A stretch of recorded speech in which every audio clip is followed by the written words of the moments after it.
باغ فدق کے مسئلے کو ایک مخصوص طبقہ ہمیشہ سے اچھالتا ہے، اس کی وجہ سے حضرت عمر پر بہت تنقید کی جاتی ہے، مہربانی فرما کر روشنی ڈالیں بھائی۔ اب بعض لوگوں کا مذہب ہی یہی ہے، حضرت علی، حضرت عمر، حضرت ابو بکر پہ اعتراض کرنا، ان کو الزامی جواب دیا کریں کہ اگر یہ واقعی ایسا مسئلہ تھا جیسا یہ بیان کرتے ہیں تو سیدنا علی تو زندہ تھے، حضرت فاطمہ کے شوہر، وہ کیوں دونوں بزرگوں کے ہاتھ پہ بیعت ہو گئے؟ وہ کیوں ہمیشہ مشوروں میں ان کے ساتھ شریک رہے؟ وہ بھی ان کو مشوروں میں شریک کرتے رہے۔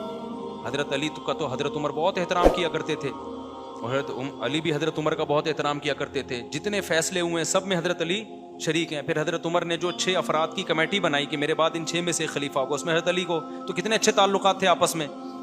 تو اگر یہ وراثت کا اتنا بڑا جھگڑا ہوتا ہے جتنا پیش کیا جاتا ہے تو اتنے اچھے تعلقات ہوتے۔ تو یہ مدعی سوز گواہ چس والی بات ہے، سمجھ رہے ہیں نا؟ تو شوہر تو اپنی زوجہ کی طرف سے لڑتا ہے نا، اگر حضرت فاطمہ پہ معاذ اللہ ایسا ظلم ہوا ہوتا تو سیدنا علی تو کھڑے ہوتے نا اس میں۔ تو حضرت فاطمہ کو غلط فہمی تھی، حضرت ابو بکر نے حدیث سنا دی کہ انبیاء کی وراثت تقسیم نہیں ہوتی۔ وہ کیا لالچ کریں گے؟ جو سارا سامان نبی کی خدمت میں لے کر آ گئے، صحیح حدیث ہے نا، نبی نے ان کا سارا، انہوں نے ایک موقع پہ حضرت ابوبکر سارا سامان لے کر آ گئے، نبی نے پوچھا کہ گھر میں کچھ چھوڑا؟ فرمایا اللہ رسول کا نام چھوڑا ہے۔ تو کیا وہ ایک باغ، اور وہ بھی نبی کی بیٹی کا، وہ قبضہ کر کے بیٹھیں گے؟ کوئی کامن سینس کی بات ہے یہ؟ جو نبی کا غار میں، نبی کے غار یار ہیں، وہاں تنہا نہیں چھوڑ رہے۔ اور سورہ توبہ کی آیتیں دیکھو، ایسی جاندار آیتیں ہیں، یا ایھا الذین آمنوا، اے ایمان والو، اگر تم الا تنصروہ، اگر تم پیغمبر کی مدد نہیں کرو گے، نہ کرو، یہ قرآن کا انداز ہے۔ فقد نصرہ اللہ اذ اخرجہ الذین کفروا، اللہ نے اس کو بھی مدد کی ہے جب مشرکین نے ان کو نکال دیا تھا۔ ثانی اثنین، جب 2 میں سے یہ ایک تھے، ایک ابو بکر اور ایک یہ۔ تو اللہ نے پوری امت کو ابو بکر کے مقابلے میں ذکر کیا ہے کہ تم سارے چھوڑ دو نا، ابو بکر تو نبی کے ساتھ ہے۔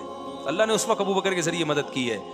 اور اذ یقول لصاحبہ، جب نبی ابو بکر سے کہہ رہے تھے، اپنے ساتھی سے، قرآن صاحب کا لفظ صرف ابو بکر کے لیے استعمال کیا، اپنے ساتھی سے کہہ رہے تھے، لا تحزن، غم نہ کر، ان اللہ معنا، اللہ ہمارے ساتھ ہے۔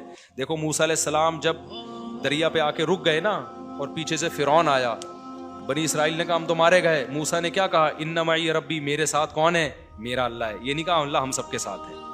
موسیٰ علیہ السلام کو ڈر تھا کہ میری تو مدد ہوگی، ان کی پتہ نہیں ہوگی کہ نہیں ہوگی، کیونکہ کسی موقع پہ ساتھ ہی نہیں دے رہے۔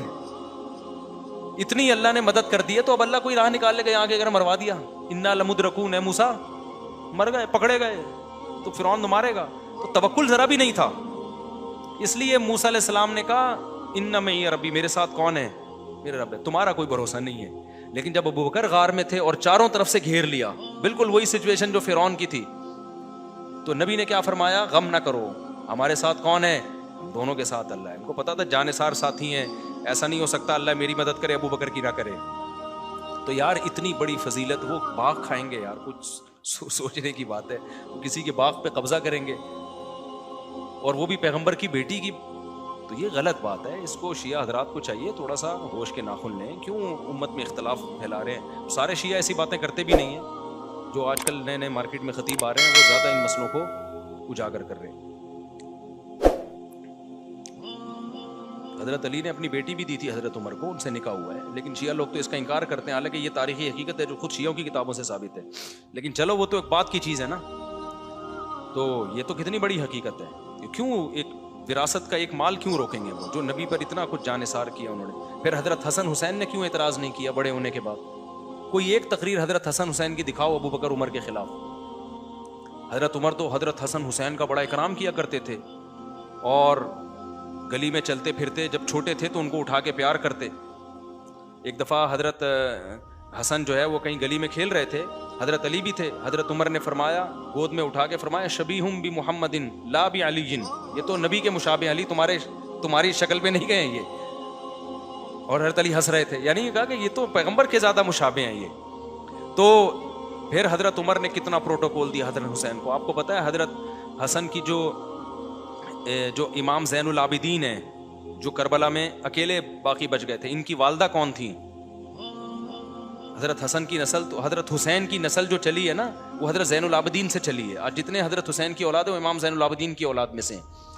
تو ان کی جو والدہ تھیں وہ کون تھیں؟